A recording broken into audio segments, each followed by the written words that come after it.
Welcome to the Washington Watch News Desk. I'm Sarah Holliday with today's top stories. President Donald Trump said he believes Ukraine, with the support of the European Union and NATO, can win back all of the territory Russia has taken since its invasion. Trump, who met with Ukrainian President Volodymyr Zelensky at the United Nations earlier on Tuesday, has previously said that both Kyiv and Moscow would have to cede land to end the war. In a post on Truth Social, Trump said, "With time, patience, and the financial support of Europe and, in particular, NATO, the original borders from where this war started is very much an option." In that same post, Trump criticized Russia's prosecution of the war, saying it had been fighting aimlessly in a war that a real military power would have won in less than a week. Trump is a game changer. That was Zelensky's reaction to Trump's apparent shift. Although, as of right now, it's unclear if Trump's words would be matched by a major change in U.S. policy. And notably, Trump has previously suggested that Ukraine would have to give up territory in order to make peace.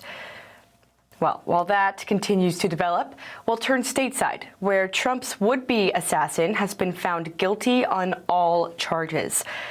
In September of last year, Ryan Ruth was arrested after aiming a rifle from the fence line through bushes while Trump was golfing at his private club in West Palm Beach, Florida. Ruth had pleaded not guilty to all charges and fired his lawyers to defend himself at trial. Well, on Tuesday, a jury found that the 59-year-old did in fact intend to kill Trump. According to media reports, Ruth appeared to try to stab himself in the neck with a pen after the verdict was read, but he was stopped by authorities. Trump, who was targeted in 2 separate assassination attempts in 2024, reacted to the verdict while at the UN in New York. Justice was served. You can't let things like that happen. Nothing to do with me, but a president or even a person. You can't allow that to happen. Ruth now faces a maximum sentence of life in prison. Turning to the tech realm, YouTube admitted to widespread censorship during the COVID-19 pandemic. Google, which owns YouTube, wrote a letter to Jim Jordan, the chairman of the House Judiciary Committee. In it, Google said it faced pressure from the Biden administration to remove content about COVID-19. In this period, numerous YouTube accounts had been censored, including Family Research Council's. Now that the cat's out of the bag, Google announced plans to reinstate accounts that had been permanently banned, such as the FBI Deputy Director, Dan Bongino. As the letter claimed, it is unacceptable and wrong when any government, including the Biden administration, attempts to dictate how the company moderates content, and the company has consistently fought against those efforts on First Amendment grounds. Now, in one final headline, a deadly shooting took place in Texas this morning. Details are still emerging, but police have confirmed that the shooting targeted an immigration and customs enforcement facility in Dallas. So far, 2 have been reported dead, including the shooter, with others injured. Sources confirmed the shooter, positioned like a sniper from an elevated spot about 200 yards away, opened fire on detainees inside the facility. Dallas police say that the suspect died from a self-inflicted gunshot wound after exchanging fire with officers. Investigators recovered shell casings engraved with anti-ICE messages, pointing to another politically motivated attack. And this also marks the 3rd such incident targeting ICE or Border Patrol facilities in Texas this year alone. And those are today's headlines. I'm Sarah Holliday. Dive deeper with the Washington Stand at washingtonstand.com. Watch this and other news on the Stand Firm mobile app and follow us for regular updates at FRC DC. Up next is Washington Watch with Tony Perkins. We're back tomorrow with more stories that matter.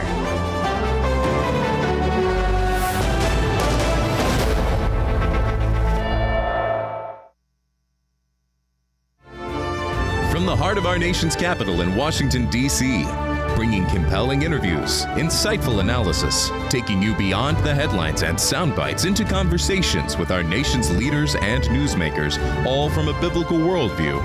Washington Watch with Tony Perkins starts now. Now, we are also watching incursions into neighboring airspace by both drones and airplanes. The president is a very patient man. He's very committed to peace, but his patience is not infinite.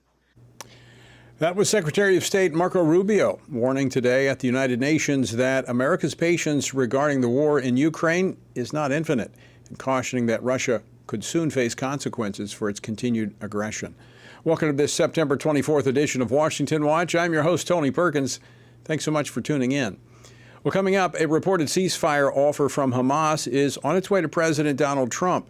What's in the letter and what's at stake? Victoria Coates, former Deputy National Security Advisor to President Trump, joins us in just a moment to break it all down. And the Schumer shutdown. With a government deadline looming at the end of the month, President Trump canceled a key meeting yesterday, and Democrats are now scrambling to respond. Congressman Michael Cloud of Texas will join me to explore what this means and what might happen next.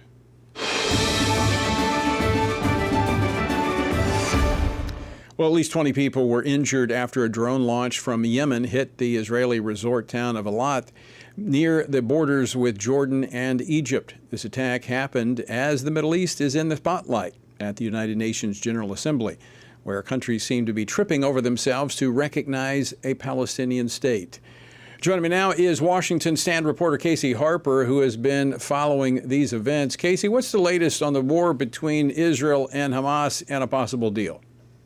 Well, Tony, tripping over themselves is the right way to put it, but Hamas has reportedly sent a letter to President Trump in a new development. In that letter, they offered a 2-month ceasefire in exchange for the release of half of the remaining Israeli hostages.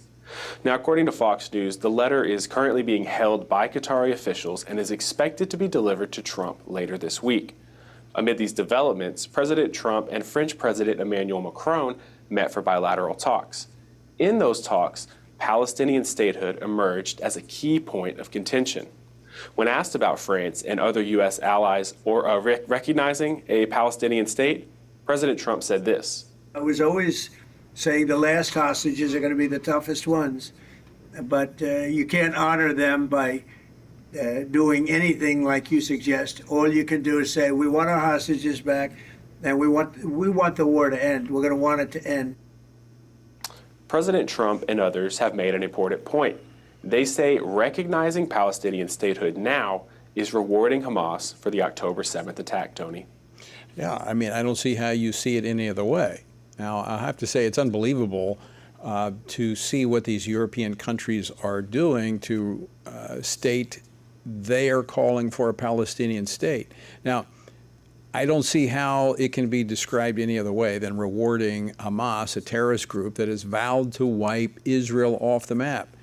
Now, Casey, President Trump reportedly, as I saw, also sat down with leaders from several Muslim nations. So what came out of those meetings? Yeah, that's right, Tony. President Trump said Tuesday he held what he called very successful meetings on Gaza with key Muslim leaders. He told reporters he expects Israel to join the talks soon, saying, I think we can work something out on Gaza. According to Politico, President Trump told Arab leaders he won't let Israel annex the West Bank, though, which is, of course, Judea and Samaria, Tony. Well, thanks, Casey. I actually think that could be somewhat problematic on many fronts when you're talking about Judea and Samaria, which is the biblical heartland and key to Israel's security. Well, on another topic, in his speech yesterday, President Trump took aim at the mayor of London, accusing him of letting the city be overrun by migrants. That's pretty sharp rhetoric. Yeah, in true Trump style, he was pulling no punches, Tony, and speaking from the UN stage, no less. But President Trump slammed Mayor Sadiq Khan, the London mayor, and in fact, he warned that they're headed towards Sharia law. He even went further, saying, quote, both immigration and their suicidal energy ideas will be the death of Western Europe if something isn't done immediately. Strong words, Tony. It is. Thank you, Casey. President Trump now says Ukraine can potentially win the war with Russia. Now, Casey, that seems to be a pretty significant shift in perspective. It certainly is. It was a dramatic shift, and President Trump now says Ukraine can win the war and actually should act quickly to reclaim all of its territory, from Russia. Now, those comments came after President Trump met with Ukrainian President Volodymyr Zelensky in New York. And meanwhile, President Zelensky actually urged world powers to help stop Russia's war in Ukraine. He warned in his UN speech that the conflict is fueling a dangerous global arms race. We are now living through the most destructive arms race in human history, because this time includes artificial intelligence. Now, Secretary of State Marco Rubio, he warned today at the UN that President Trump's patience on ending the war in Ukraine is not infinite. He said the time is coming when Russia will face consequences for its continued aggression. All right, Casey, thanks so much for the update on what's happening not only at the UN, but around the world. All right, joining me now to go further into what's been coming out of the United Nations General Assembly with regards to Israel and the Middle East is Victoria Coates, a former Deputy National Security Advisor to President Trump. She is now president of the Heritage Foundation's Institute for National Security and Foreign Policy. Victoria, welcome back to Washington Watch. Thanks so much for joining us. Very good to see you, Tony. Just a minor connection. I'm vice president. Oh, well, I will make that correction. Promoted. I'm trying. I'm doing my best. All right, let's talk about this proposed agreement that's being sent by Hamas to the president. I mean, the president's made pretty clear the hostages need to be released. Is this just a delay tactic? It's absolutely a delay tactic. And I mean, the only reason Hamas is getting into the business of post office is that they know their days are numbered. And I know the Israeli strike on Doha was controversial 10 days ago. But what that showed the remaining leadership of Hamas that is in Qatar is Israel can reach out and touch you. And maybe they failed on that particular strike, but they can reach out again. And so I think you're seeing them get a little bit desperate. The president has been very clear. I don't want 2 hostages today, 3 tomorrow, 5 on Tuesday, a couple of bodies next week, and you all get thousands of prisoners in return. No, let them all go now. That was his very clear message from the podium of the United Nations. That was such a powerful, important message. And that's what Hamas has to do. This isn't a negotiation. This is a declaration from the president. And that's not new. I mean, he's been saying that. He said, time's running out, you need to release the hostages. And so it's not a new message. So for them to offer releasing half tells me they're not serious at all. No, this is just more of their trying to delay, trying to get pressure on Israel. And that's why what is happening at the United Nations General Assembly this week is such a gift to them, because it encourages them. It gives them a propaganda point. I think you're absolutely right. I think they wouldn't be offering this. I don't even think it's an offer, a legitimate offer. But I don't think they would be doing it if they didn't have all of these European countries tripping over themselves to recognize a Palestinian state. And it's not just the Europeans, it's the Canadians, it's the Australians, it's the West writ large. But I would like to point out the countries that said no: Singapore, Indonesia, Italy, one of my favorite countries as an recovering art historian. There are countries that the United States can bring. I think we may have lost our contact there. We're going to get her back on here because I want to. Let me know as soon as we reconnect. All right. We lost you there for just a moment, Victoria. We lost you at Italy and a recovering historian, artist. Yes, one of my favorite countries as a recovering art historian. But it was great to hear the Prime Minister of Italy saying no, until all the hostages come home, until there's some negotiated settlement with Israel, we're not going to have a Palestinian state. That was the position of the UK in July, but they changed it. They changed their position. They wanted Hamas to let all the hostages go. They wanted to, they had to lay down their arms and not be a part of any future government. But Starmer obviously changed his mind and went ahead forward with it. Victoria, I want to ask you about one thing the president reportedly said yesterday in his meeting with Arab and Muslim leaders on the sidelines, was that he promised he wouldn't let Israel annex the area known as the West Bank, which is actually Judea and Samaria, which is the heartland of Israel. What do we know about that? What's your take on that? My take is I would take that with a grain of salt. I think that the president has been very sensitive to the issues around Judea and Samaria. He's also been very sensitive to issues around Israel's sovereignty. So my expectation is he's going to see this more as an internal Israeli security decision. And so that's how I would see it. And the Palestinians have been given, Tony, for 90 years, the option of some kind of mutual sort of state within the territory that makes up modern Israel. Before the foundation of modern Israel, this was on the table. They've said no every single time. So offering them territory now in 2025 isn't going to get us any further than it did 90 years ago. So I would be a little suspicious about what the president said he's going to tell the leader of a sovereign country like Prime Minister Netanyahu he can or cannot do within his borders. Yeah, it's kind of interesting, the developments that are rapidly happening in Israel, where you have even Arabs within the Palestinian area wanting to create emirates and come under a relationship with Israel because they don't want the corruption of the Palestinian Authority. They saw what happened in Gaza with Hamas, and they don't want to repeat. No, and we're seeing this in Gaza too, where there are things like the Popular Front that are saying, look, we might not love Israel, but boy, do we hate Hamas. So maybe we can provide some services. Maybe we can start to build something that could in the future be a state. And this is what's so ridiculous about what these, what you'd call advanced Western countries are trying to recognize at the United Nations this week. I mean, there are no boundaries, there are no institutions, there's nothing that could create a state. You think about the creation of Israel in 1948 and how quickly that stood up as an institutional state and has become, over these 75 years, one of the most powerful countries in the world. Who thinks that's going to happen with any Palestinian entity right now? What is that going to be other than some kind of factory for terrorism? Right. Nobody wants it in the region. That's the reality.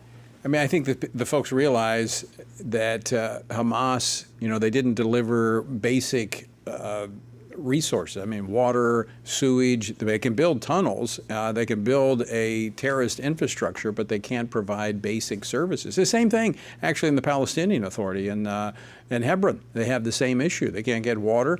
They're having to get it from Israel. So they know who can take care of business. Final question for you. We've got just about a minute left, Victoria. Israeli Prime Minister Benjamin Netanyahu is scheduled to address the UN General Assembly on Friday.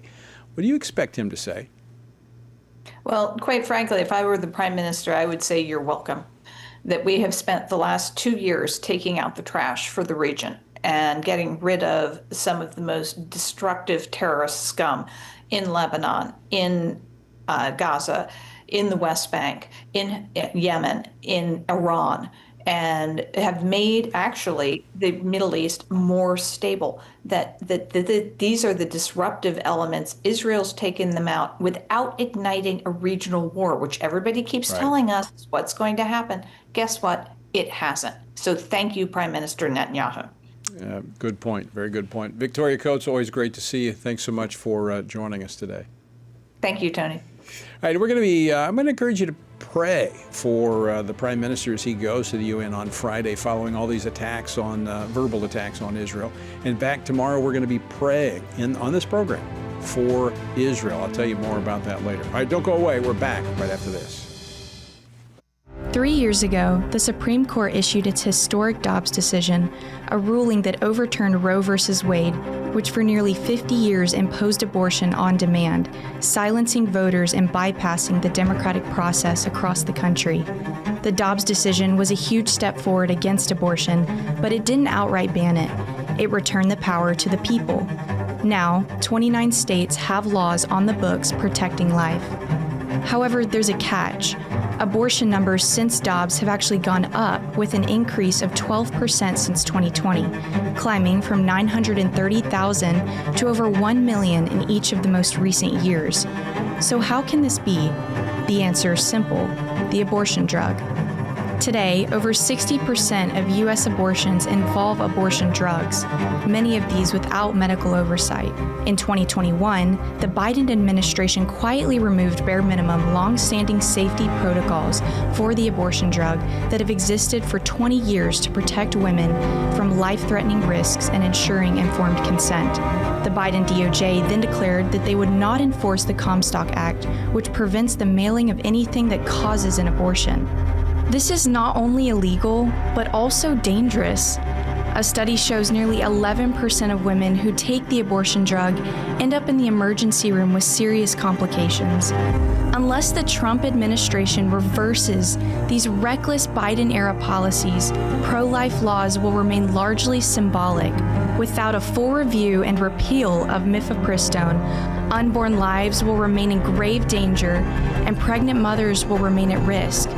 Let's stand for life and end this mail-order abortion drug pipeline. Sign the petition urging the Trump administration to take action at frc.org/stopchemicalabortion. In the beginning was the Word, and the Word was with God, and the Word was God, and the Word became flesh and dwelt among us, and we have seen his glory. Family Research Council invites you to join our Stand on the Word Bible reading plan as we reflect upon the life of Jesus, the Word who dwelt among us. Come with us and discover the glory of the Word. Read the Gospels and witness the life-changing story of Jesus, his life, death, and resurrection. Come read how Jesus transformed the lives of common people and how those same people transformed the known world through the power of the Holy Spirit. Come with us for 10 to 15 minutes a day and read the entire New Testament before the new year. Find our Bible reading plan and daily devotionals from Tony Perkins at frc.org/Bible. Join us and stand on the Word.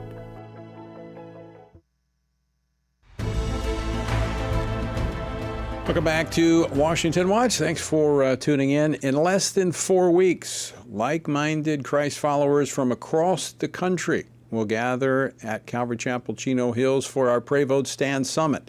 If ever there was a moment we needed God to move in our nation, it is now. So I encourage you to join us October the 17th and 18th in Chino Hills, California, for a powerful gathering as we seek cultural renewal and spiritual revival. To find out more, register. To find out more and to register, go to prayvotestand.org. That's prayvotestand.org. I hope you'll come and join us for this powerful event. All right, yesterday, the parent company of Google and YouTube responded to subpoenas issued by the House Judiciary Committee and admitted that the Biden administration during the COVID pandemic pressured them to silence Americans and remove user-generated content that did not violate their policies, but the government didn't like it. Now the company wants to correct course and says it will reinstate the accounts of YouTube content creators who were booted off their platform over their views on COVID and elections. Now, I was tagged, this program was tagged because of our discussion of COVID-19 and the policies that they put in place that didn't work. Joining me now to discuss this and more, Congressman Michael Cloud, a member of the House Appropriations Committee and the Committee on Oversight and Government Reform. He represents the 27th Congressional District of Texas. Congressman Cloud, welcome back to Washington Watch. Thanks for joining us. Well, thank you. Good to be with you, Tony. So before we get into Google's confession, let me get your read on the federal funding fight as the September 30th deadline approaches. What's going to happen? Well, far be it for me to predict what's going to happen in this day and age, but right now it looks like Schumer doesn't really want to move in spite of the fact that this is funding that he's voted for and been in favor of in the past. And so we've extended funding to give us an on-ramp to continue the appropriations process and get the bills across the finish line. But it seems that they're intent on a shutdown, which is unfortunate. So just before we move on, the House passed a clean continuing resolution before they left town last week. Yeah, exactly. So, I mean, the Republicans have passed something. It's the Democrats in the Senate that are blocking it, right? Yeah, exactly. We've done our due diligence for this part. We still got to work through the appropriations process, but this gives us the time to do that and to have continuity of government. Right now, it looks like the Dems in the Senate don't want to play ball, and what they're demanding of the Trump administration is just not even on the radar. And so they've got to come to the table with some sort of real proposal. Really the thing to do. This is just continuing the current funding. Right. That they voted for. Extending the funding. That they voted for in the past several times. Right. Yeah, this isn't even a new piece of legislation for them. They voted for this. If anything, it's a concession that the Republicans allow this to continue. Now, I know there's been. Yeah, for some of us conservatives, it was kind of hard getting there, but we believe in the Trump administration and see what we're trying to do. We're working to avoid an omnibus and to break that cycle. We just need some time to get the appropriations bills across the line, and this is funding that they voted for before. But the fact is they don't have a message. They don't have anything to run on, and so they got to try to find some pivot point to kind of create some sort of legitimacy for themselves at this point. America has rejected their ideas and their values, and this is sadly political gamesmanship. Well, we'll see soon enough, about 6 days. All right, let's go back to Google and YouTube. What were some of the major admissions that stood out to you from the big tech company? Well, it's kind of like, you catch your kid with their hand in the cookie jar, and then finally later on they admit that, they were trying to take cookies. This was no surprise to anyone. We knew that the Biden administration had been forcing them and encouraging them, I should say, to ban people, to deplatform people, and for them to come out and say, "Oh yes, we were doing what the Biden administration was pressuring us to do." It's great that they're being honest about that now, but it's a little too much, too little, too late in a sense. Yeah. Are you gonna? There were people who lost income. Are they going to make that up for them? Well, it's silent. It had a chilling effect on speech. Yeah, right. And if you look at the history of Google, they give millions and millions of dollars to Biden and Kamala and tens of thousands to Republican candidates. And so, we know about their shadow banning. We know how they've played with search results in a way to favor candidates. So for them to try to push this off like they were doing this at the behest of high-pressure games from the Biden administration. It's like Briar Rabbit. It's a little disingenuous, maybe. Don't throw me in that briar patch. So let me ask you this question. So do you think that maybe they were coming forth with this admission in the hopes of trying to keep Congress from amending Section 230 of the Communication Decency Act, which would remove their immunity? I'm sure that's part of it. No doubt they're trying to find good favor, maybe with the administration and with Congress during this time. They've been bad actors for so long and have manipulated results, and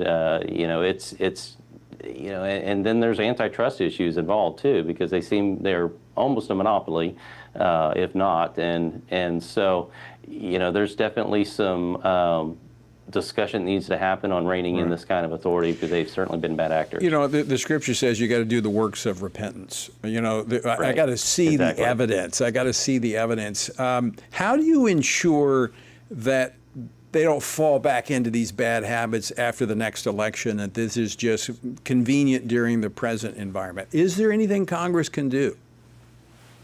Well, we can investigate. It'd be great for DOJ to take up some of the stuff that we're uncovering and turn it into prosecutions. But we can only take the ball so far from the oversight standpoint. We can look at the Section 230 issue, and if they're manipulating results, they cease to be a non-biased platform.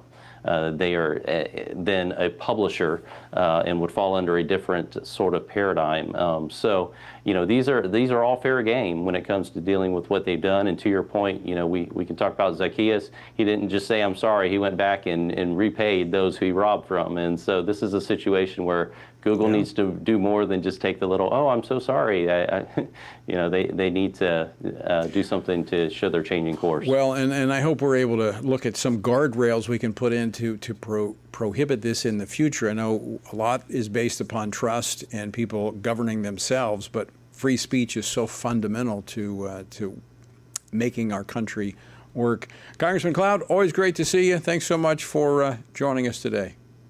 Thank you. God bless y'all. All right, keep up the good fight. Congressman Michael Cloud of Texas, one of the good guys fighting on Capitol Hill. All right, there's still a lot more Washington Watch to come. We're going to be talking about this dramatic shift between the president's view on Russia and Ukraine. That's next, so don't go away. Download the new Stand Firm app for Apple and Android phones today. You can join a wonderful community of fellow believers. We've created a special place for you to access news from a biblical perspective. Read and listen to daily devotionals, pray for current events, and more. Share the Stand Firm app with your friends, family, and church members. And of course, stand firm wherever you go. At Family Research Council, defending the family isn't just a mission, it's our daily calling. Every team member at FRC uses their God-given talents to stand for biblical truth, protect life, and uphold religious freedom. Here at Family Research Council, we face many threats to the family, threats that have been with us for some time.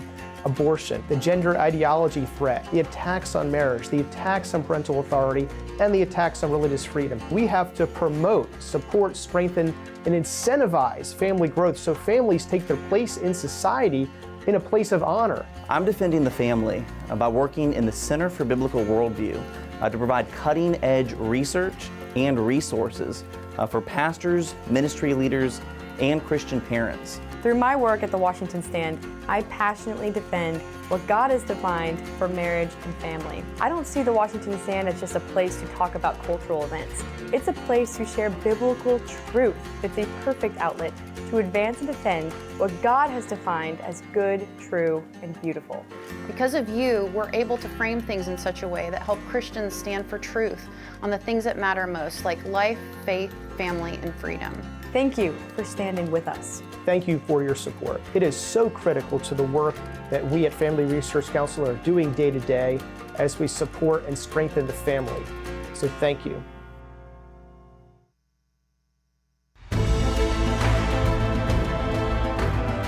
Welcome back to Washington Watch. Be sure and check out the website, TonyPerkins.com.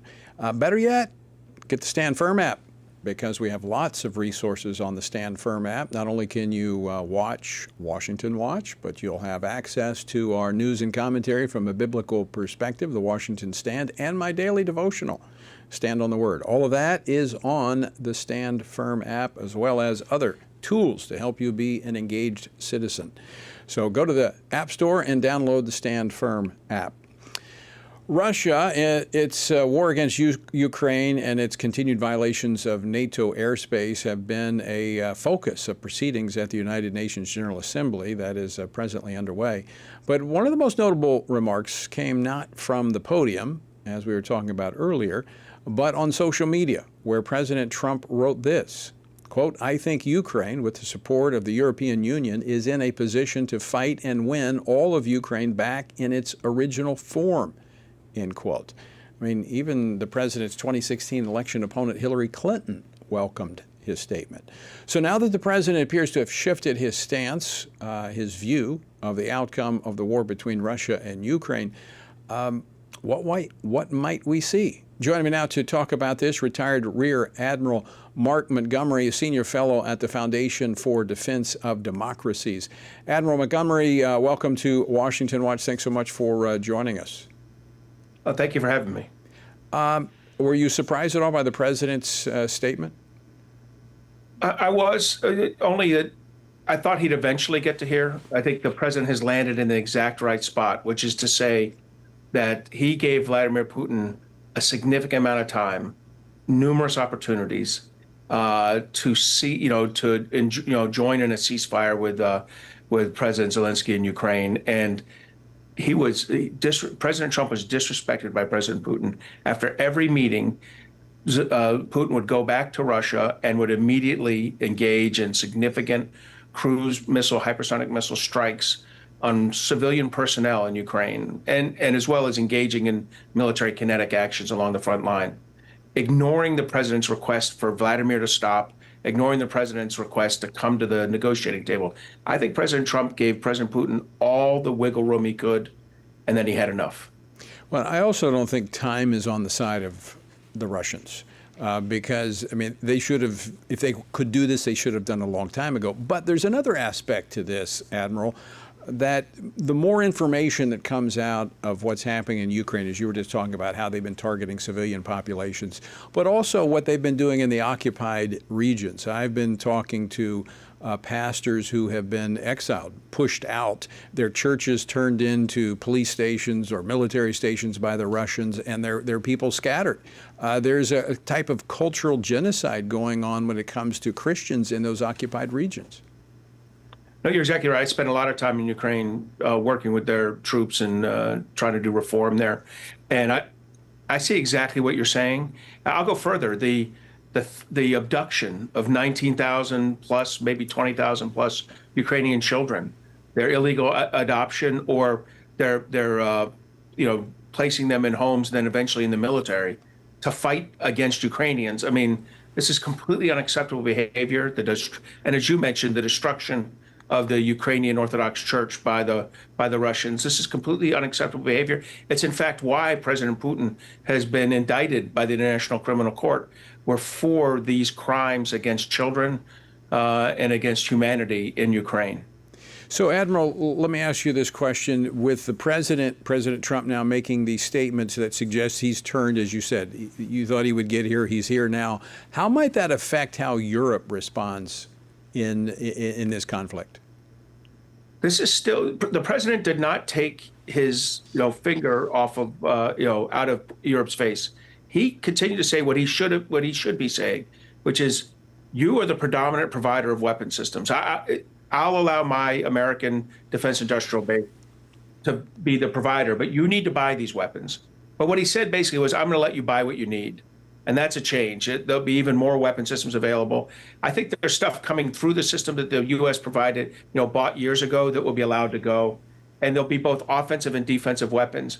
But in the end, Europe's responsible. And then the second big part is Europe has got to get off of Russian oil and natural gas, their fossil fuel. That's what's paying for this war. He brought that up yesterday in his speech. That's right.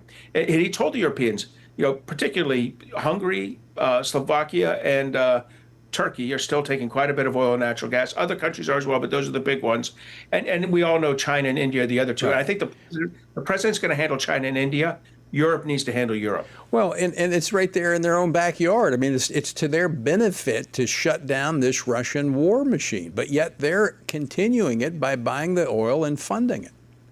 So, and I'd split the Europe up. There's a part of Europe, Poland and the Baltic states, Estonia, Latvia, Lithuania, that have done their job. They don't take anything from Russia. They spend 4 to 5% of their GDP on defense, more than the president had asked for initially and what he would like to eventually see. They are good actors. Unfortunately, they're small in terms of economic productivity. We really need the Western Europeans, Spain, Portugal, Germany, France, UK, to do their fair share. Admiral, just have about 45 seconds left. What do you think the timeline is? Do we see this war wrapping up anytime soon? This is going to put a lot of pressure on Vladimir Putin. And he's got other pressures. He's lost 900,000 to 1 million people, including 250 to 300,000 dead. This is the lifeblood of a future Russia, and in a failed campaign. So he's got that pressure. He's got the pressure of mothers and grandmothers in Russia asking, why are we doing this? He's going to have severe economic pressure soon that won't be able to pay for the war machine. Yes, I think we've gone from years to high numbers of months, 6, 8, 10 months, before Putin's got to do something serious. All right, Admiral Montgomery, thank you so much for joining us. I greatly appreciate your insights. All right, folks, we're going to talk more about the connection with Tylenol, vaccines, and autism next. Don't go away. Family Research Council is committed to advancing faith, family, and freedom from the East Coast to the West. So FRC is going to Southern California for this year's Pray, Vote, Stand Summit, October 17th and 18th at Calvary Chapel, Chino Hills. Join us for this powerful gathering of Christians desiring cultural renewal and spiritual revival. The Pray, Vote, Stand Summit brings together Christian leaders, issue experts, and government officials for a time of prayer, inspiration, and action. Together, we will seek God's guidance for our nation and engage in meaningful discussions on the intersection of faith, government, and culture. If the spiritual foundations and the cultural walls of our nation are to be rebuilt, we all have a role to play. May we each find our place on the wall as we build for biblical truth. Register now at prayvotestand.org. That's prayvotestand.org.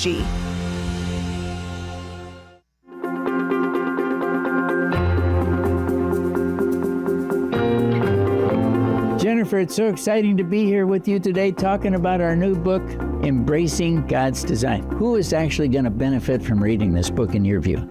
There's so many different audiences that can benefit. The first one are counselors themselves, right? Because we have some material in there where we really address the gender dysphoria diagnosis and what is wrong with it.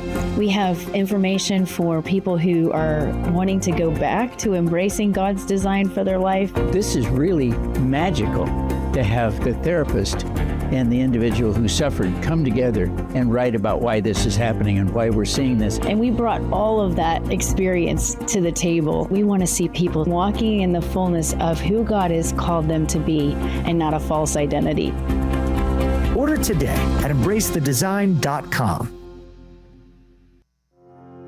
How should Christians think about the thorny issues shaping our culture? How should Christians address deceitful ideas like transgenderism, critical theory, or assisted suicide? How can Christians navigate raising children in a broken culture, the war on gender roles, or rebuilding our once great nation? Outstanding is a podcast from the Washington Stand dedicated to these critical conversations. Outstanding seeks to tear down what our corrupt culture lifts up with an aim to take every thought and every idea captive to the obedience of Christ. Whether policies or partisan politics, whether conflict in America or conflict abroad, join us and our guests as we examine the headlines through the lens of Scripture and explore how Christians can faithfully exalt Christ in all of life. Follow Outstanding on your favorite podcast app and look for new episodes each week. All right, welcome back to this Wednesday edition of Washington Watch. Good to have you along. All right, I mentioned this early in the program, but Israeli Prime Minister Benjamin Netanyahu will address the United Nations General Assembly on Friday. Now, this, as we've talked about, comes at a time when many European nations are calling for a Palestinian state and voicing sharp criticism of Israel. So after all of that, he's going to stand up and speak.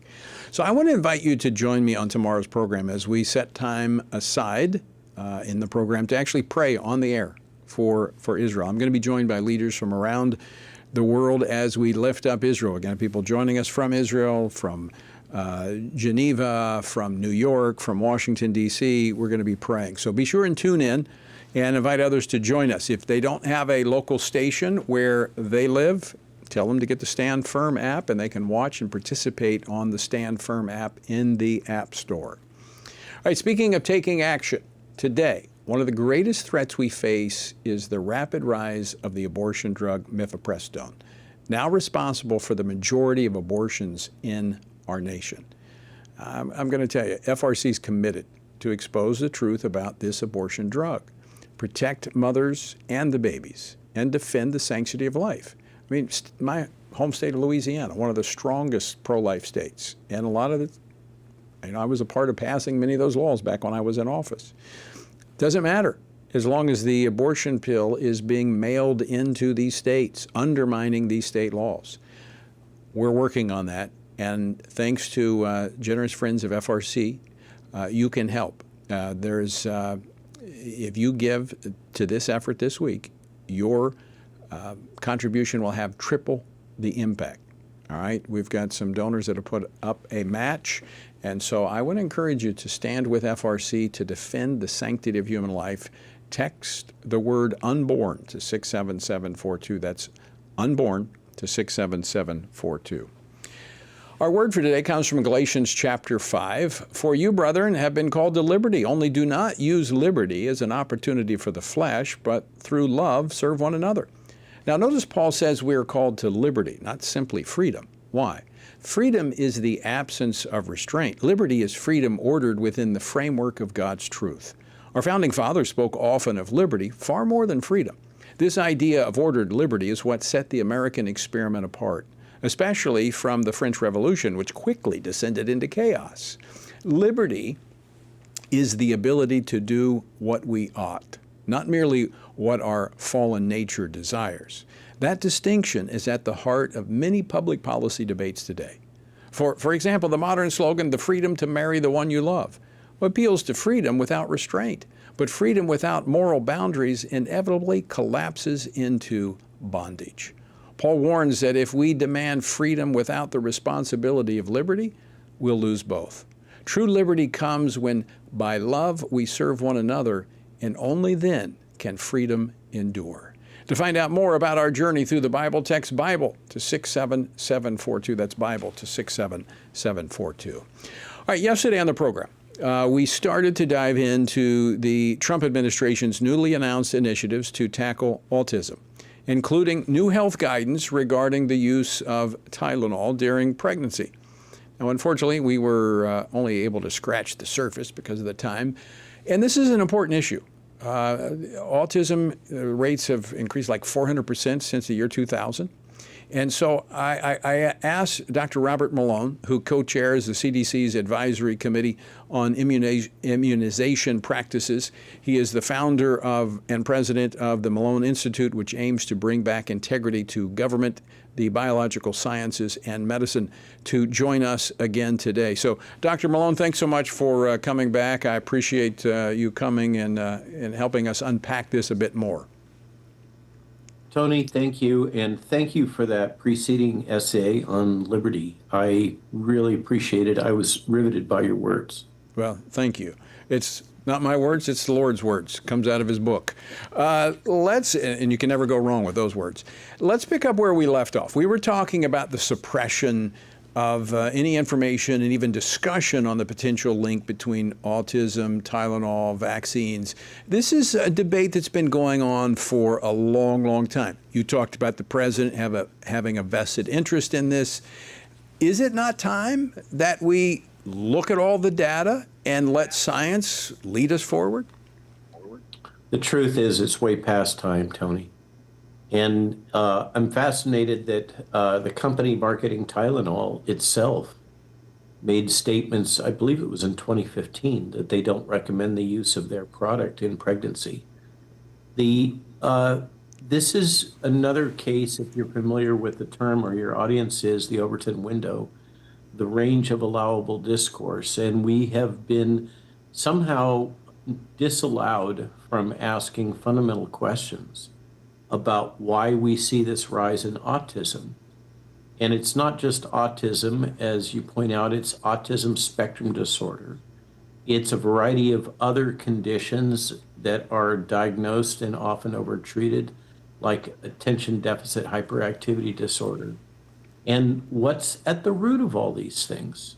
Well, there is a fairly clear link, if you look at the preponderance of evidence, that treatment with Tylenol can affect the development of key parts of the brain, the central nervous system of children, whether in utero or as young children.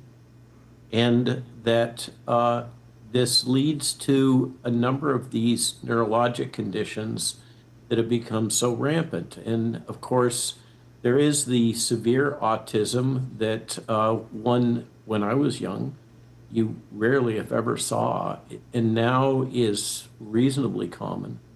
And then there's this group of behaviors that are bundled as autism spectrum disorder that have a frequency in the state of California that's down near 1 in 10 or less. It's stunning what's going on. Why the hesitancy to talk about this? Why it's like people who bring these things up, like the vaccines, any connection, the timing of vaccines, all this stuff. It's like they're marginalized and made out to be even as the media was criticizing the president yesterday and his administration. Why the reluctancy to talk about this? Tony, I don't know, and I can only speculate. It's really easy to blame everything on pharma and the corruption and management of media by pharma, but that doesn't explain the kind of willful blindness on the part of the public. It's as if we really don't want to know. There's some sort of a cultural prohibition about talking about the possibility that we're damaging our children.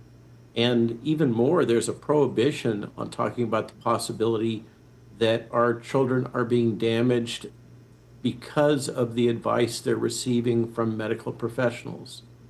And this all wraps up into something we were just discussing in the Maha Action Group a few moments ago, the arrogance of physicians and other medical practitioners that have become so rampant in American medical culture. This idea that they can't be challenged, that they are all-knowing, that's just false. And I think that's part of it. You know, Tony, if you unpack the Tylenol story, which it's amazing what the pushback is being in the media right now about this, given how well documented it is. Underneath it is the issue that pediatricians have been recommending that we treat any kind of fever in the child or the pregnant woman with this agent, with Tylenol. And it could well be that their advice has led to a significant burden of disease in children. And they've got to come to grips with that. When you look at I would talk about Tylenol. I want to talk a little bit about the vaccines, because the childhood immunization, the vaccines have long been at the center of this discussion, or the discussion that didn't happen, that should have happened. There's no denying the evidence that autism has increased, as you call it, wide spectrum. I mean, there's no denying that. There has to be something behind it. And if you're not willing to look at these things, you'll never find out what it is. What's your view on the childhood immunization programs that are currently being utilized in America? So I find the argument that vaccines historically, for children in particular, have been licensed without adequate negative controls. So we really don't know what the spectrum of adverse events are, because we built a pyramid of logic that it's somehow unethical to not administer a vaccine to a child as a control group, so that we can assess whether or not those products are causing certain types of adverse events.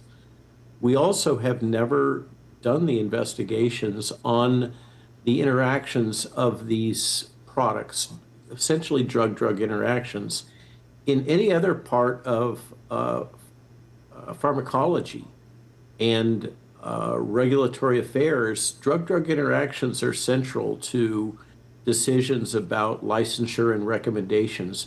But for some reason in the vaccines, there's a prohibition on asking those questions. For some reason, vaccines are treated as if they are something different, not really a drug, something that's sacrosanct, that is almost a religion in and of itself.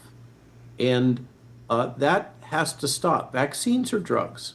Mm-hmm. And I'm a vaccinologist. I spent most of my career developing vaccine technology and participating in vaccine clinical trials. But the truth is that these are just drugs, and they have adverse events. They have made huge impacts on certain infectious diseases.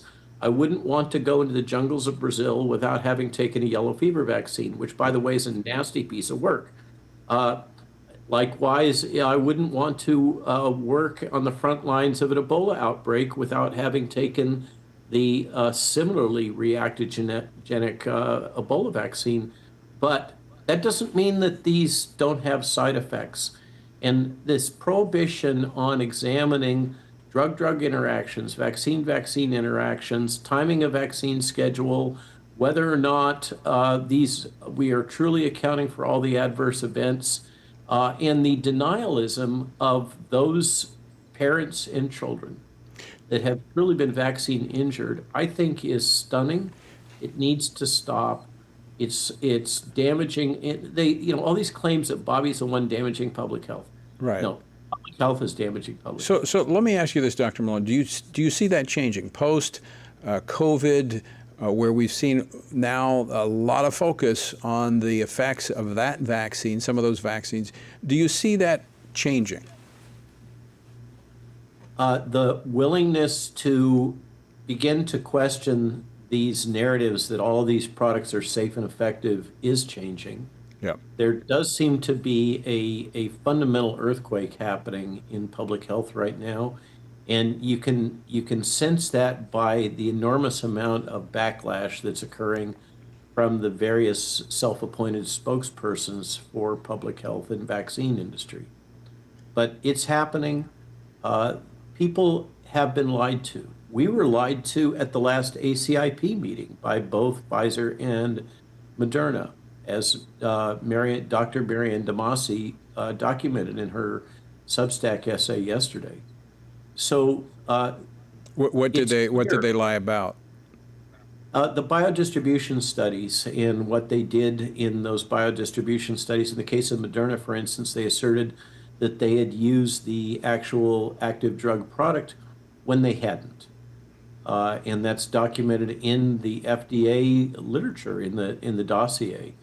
It's also documented that Pfizer edited the biodistribution data. This all relates, this term biodistribution, this relates to the lie that we were told that if we accept the product, it stays in our shoulder or the draining lymph nodes and it doesn't go up your body. That was intentionally hidden from us. We just have a couple minutes left, Dr. Malone. So the news yesterday, the president making the statements about Tylenol, children, pregnant women, your recommendation to parents that have young children that are watching this program? Oh, boy, you're going to put me right on the spot on that one.